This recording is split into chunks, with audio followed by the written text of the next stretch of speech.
घर में किसी को बिठाओ, वो दराजें खोल के चेक कर रहा है, अलमारियों में घुस रहा है। भाई ये तो शौहर बीवी के लिए ये काम करता हुआ अच्छा नहीं लगता।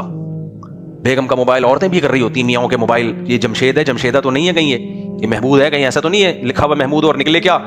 मैं औरतों से कहता हूं तुम शौहर की प्राइवेसी में जितना मर्दी घुसोगी ना, तुम्हें टेंशन के अलावा कुछ भी हासिल नहीं होगा। शौहर के पास तुम्हें बेवकूफ बनाने के इतने रास्ते हैं, इतने रास्ते हैं, क्योंकि घर से जो घर में होता है उसकी निगरानी हो सकती है, जो घर से बाहर है उसकी कौन निगरानी करेगा। लेकिन नहीं, एक है कुछ ना कुछ, फिर वो लड़ाइयां होती हैं, बदगुमानियां होती हैं, तलाकें होती हैं। छोड़ दो यार, तुम्हारा जब मियाँ घर में आता है, भाई मेरे मियाँ से अच्छा इस कायनात में कोई भी नहीं है, बहुत शरीफ आदमी है, कभी भी आंटियों को नजर उठा के नहीं देखता, कभी जरूरत हो तो टिकटिकी बांध के देख लेता है। इतना बेहया नहीं है कि नजर उठा के छोड़ो, क्या जरूरत है। दुनिया मुसाफिर खाना है भाई। अगर तुम्हें यह लगे कि मेरा मियाँ अच्छा है, हकीकत में ना हो, और इससे तुम्हारा टाइम अच्छा गुजर जाए, तो यह ज्यादा बेहतर नहीं है। क्या ख्याल है? नहीं आ रही समझ में?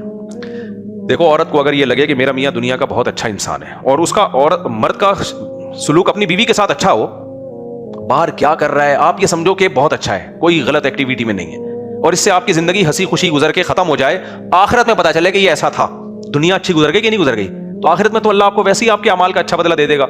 ये नहीं तो कोई दूसरा अच्छा मियाँ अल्लाह ऑल्टरनेट के तौर पर दे देगा आपको। लेकिन दुनिया अच्छी गुजर गई ना सुकून से?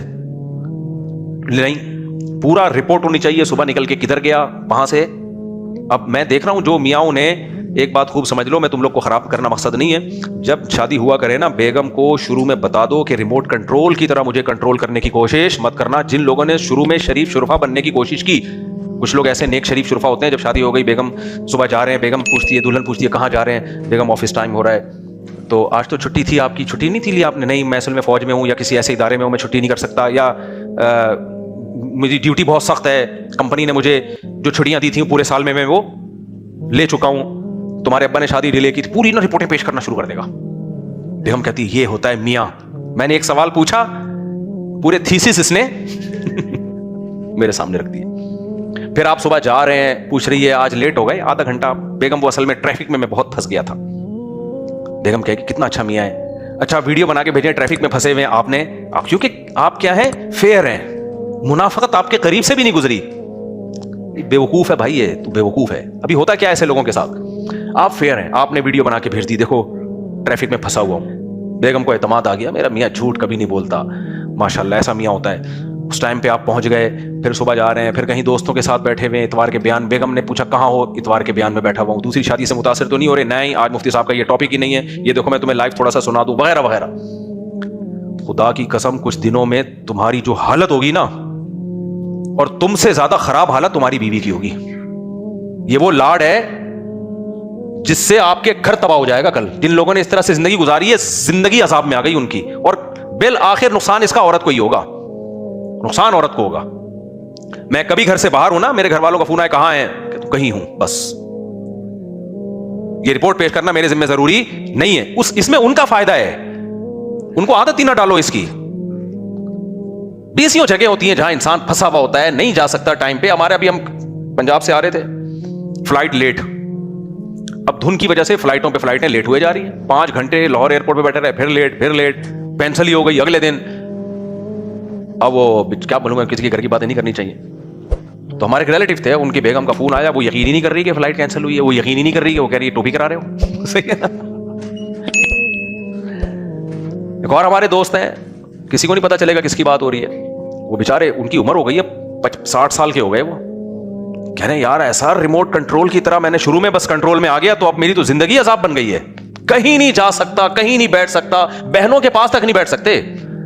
इसमें फिर लड़ाई होगी, नुकसान इसमें औरत को ही है। भाई बेगम को बताओ, बेगम रुखसती तुम्हारी हुई है, मेरी नहीं हुई है। तुम आई हो वहां से हिजरत करके, यहां बाउंड हुई हो। मैं तो जैसा जमशेद था वैसे का वैसे ही जमशेद हूं। मैं सिर्फ इतना बाउंड हुआ हूं कि तुम्हारे हुकूक अदा करूंगा, नान नफका, और तुम्हें प्रॉपर टाइम दूंगा। अब कौन सा टाइम दूं? ये कोई ऑफिस नहीं है कि 8 बजे आना है और शाम को 8 बजे निकलना है मैंने, या जहां बैठा रहूं मैं तुम्हें बता। इतना तो फौज में फौजी नहीं बता रहे होते अपने ऑफिसर को कि किस वक्त कहां बैठा हूं मैं। तो इससे जिंदगी आप भी, ये शुरू में ये लोग कर लेते हैं ये, फिर उसके बाद आप भी डिप्रेशन में, घर में लड़ाइयां होती हैं, और बिल आखिर नुकसान इसका औरत ही को होता है। तो इतना लाड शुरू में मत दो कि अफोर्ड करना मुश्किल हो जाए उसको। बेगम को समझा दो, बेगम मैं कोई गलत एक्टिविटी में नहीं हूं, मेरे किसी से कोई ताल्लुकात नहीं है, लेकिन घर पे मैं, और रात को जल्दी घर पे आया करो, एक आध दफा कभी लेट हो जाता है, शरीफ आदमी रात को कहां होता है, घर पे होता है। ये शुरू से रूटीन बनाओ, शुरू से। कभी लेट हो गए तो भाई मुझे आज काम है, मैं देर से आऊंगा, बस इतना काफी है। मैं वहां बैठा हुआ हूं, मैं उधर बैठा हुआ हूं, मैं ये खा रहा हूं, मैं वो खा रहा हूं। इससे कभी कभार तो ठीक है, लेकिन ये जिंदगी अजाब बनती है इससे। और जिन घरों में मुझे लोग बोलते थे ये कौन सा तरीका है यार, अच्छा इससे शुरू में झगड़ा होगा, आप घर से बाहर हो, बेगम मुझे कहां, कहीं, जवाब में क्या हूं, कहीं, शुरू में लड़ाई होगी इससे, फिर हमेशा के लिए सुकून हो जाएगा। शुरू में लड़ाई होती है इससे, क्यों बता क्यों नहीं रहे, बता क्यों नहीं रहे। मैंने कहा मैं भाई मैं इसलिए नहीं बता रहा कि मैं चांद पे पहुंचा हुआ हूं इस वक्त, मैं लोकेशन नहीं शेयर कर सकता, हालांकि मैं कहीं नहीं बैठा होता, मैं हो सकता है इधर ही गाय के पास बैठा हुआ हूं। लेकिन आदत क्यों बनाए भाई हम इसकी, हर वक्त अपने मां बाप को नहीं रिपोर्ट पेश की जा सकती, हर वक्त आदमी दिमाग वो हो जाता है इससे। तो जब बड़ा हो जाता है आदमी, बच्चे तो ठीक है, बच्चों पे तो केयर होनी चाहिए, अब तो बड़े हो गए ना, जब शादी, तब जब बड़े हुए तभी तो हुई है ना शादी। अब लोग ज्यादा अच्छा बनने के चक्कर में एक एक चीज की रिपोर्ट बेगम को पेश कर रहे हैं, फिर आमदनी भी पूरी बता रहे होते हैं उसको। लोगों ने बहुत नेक बन के ऐसा किया, पूरी तनख्वाह लाके बेगम को पकड़ा दी कि टोटल मेरी आमदनी है। अब फिर पूरे महीने बेगम से भीख मांगते रहते हैं वो, पान गुटके के पैसे दे दो, ये दे दो। नतीजा क्या निकलता है, ना वो कहीं सदका कर सकते हैं, ना बिजनेस में आगे सोच सकते हैं। अब कोई बहुत ही नेक शरीफ बेगम, नेक तो होना अलग बात है, लेकिन इतना किसी का दिमाग हो, वो 100 में कोई एक खातून ऐसी हो सकती है जो फिर आपका साथ दे, वरना तो भाई बड़े मसाइल हो जाते हैं इससे। आज ही की बात है, एक साहब आए, कहने लगे मेरे बेगम, मैंने घर बनाया, मेरी बेगम कह रही मेरे नाम कर दो, आज ही की बात है, तो आपसे मशवरा है मैं कर दूं। मैंने कहा क्यों कह रही है, कोई आप के बारे में रेपुटेशन खराब है कि कोई बाज़ दफा मर्द नान नफका नहीं दे रहा होता, खतरा होता है कि घर बेच बाज के चर्च में उड़ा देगा, वहां तो हम भी मशवरा देते हैं भाई बेगम के नाम कर दो, हम भी दबाव डालते हैं ताकि वो तो तुम्हारे मरने के बाद सहूलत जिंदगी गुजारे ना। हमें पता है ये उड़ा देगा, याशी में शराब कबाब में उड़ा देगा, ऐसे में तो ठीक है, लेकिन पढ़ा लिखा आदमी है, नॉर्मल आदमी है, बच्चों का खर्चा उठा रहा है। अब वो कहने लगे मुझे बहुत दबाव है, मेरे बच्चे भी बहुत दबाव डाल रहे हैं कि घर में बेगम के नाम कर दूं, और मेरी बेगम भी बहुत दबाव डाल रही है कि घर किसके नाम कर दो, मेरे नाम कर दो। मैंने पूछा कोई नान नफके में प्रॉब्लम, कह रहे नहीं कोई शिकायत नहीं है। तो मैंने कहा फिर क्यों, कह रहे बस वो कह रही है कि आपको मुझसे मोहब्बत नहीं है, कि आप हम पे एतमाद नहीं है। अजीब बात है, मैंने कहा 1 लाख रुपए दे दो, कहते क्यों, पूछोगे ना आप क्यों, क्या आपको मुझ पे एतमाद नहीं है। मैंने कहा भाई ये हमाकत नहीं करना, आपके मरने के बाद वो आपके बीवी बच्चों ही का है, और आपकी सेहत से भी लग रहा है कि आपके मरने का चांस, उनको मैंने कहा नहीं, दिल चाह रहा था कहने का, तो ये बात ही गलत है भाई आपके मरने के बाद जाएगा, अगर अल्लाह ना करे बेगम पहले मर गई तो वो तो वैसे ही देने का फायदा ही नहीं है फिर। तो खाम खा की ना नेक बनने की ना, एक्स्ट्रा ऑर्डिनरी जो नेक बनने की कोशिश करते हैं, हर चीज में शरीयत ने बैलेंस का हुक्म दिया है, किसका, एतदाल, हर चीज में एतदाल है भाई। देखो अल्लाह ने हमें हुक्म दिया बीवी से मोहब्बत करें, साथ साथ सरबराह भी बनाया है, उसको लेके चलना भी किसकी जिम्मेदारी है, आपकी, वो दोस्त थोड़ी है, फ्रेंड थोड़ी है, गर्लफ्रेंड नहीं है वो आपकी, उसकी जिम्मेदारी है आप पर, उसकी तरबियत, उसकी जो हेल्थ है, मेंटली हेल्दी रहे, वो दिमाग खराब ना हो उसका। बच्चे को बहुत ज्यादा लाड प्यार देना शुरू कर दे बाप, हर मुतालबा पूरा कर रहा है, तो लोग क्या कहेंगे, मोहब्बत तो करता है लेकिन बच्चे को बिगाड़ रहा है, लोग कहेंगे कि नहीं कहेंगे, यार जो कहता है तो ये तो बिगड़ जाएगा, जब इसकी ख्वाहिशात पूरी नहीं होंगी तो चोरियां करेगा, डकैती करेगा। लिहाजा बाप क्या करता है, वो बच्चे के मुतालबे पूरे भी करता है और बहुत से मुतालबों पे नो भी कह देता है। क्यों कहता है, अब बाप, बच्चा कह रहा है मुझे ये चॉकलेट चाहिए, मुझे ये चाहिए, मुझे वो चाहिए, बाप कहता है नहीं, तो कोई बाप को ये ताना देता है कि तुझे अपने बच्चे से नफरत है, कोई ताना देता है, नहीं देता। क्यों, इसलिए कि उनको पता होता है जहां बच्चे से मोहब्बत है वहां ये बच्चे का सरपरस्त भी है, इसके जिम्मे उसकी तरबियत भी है।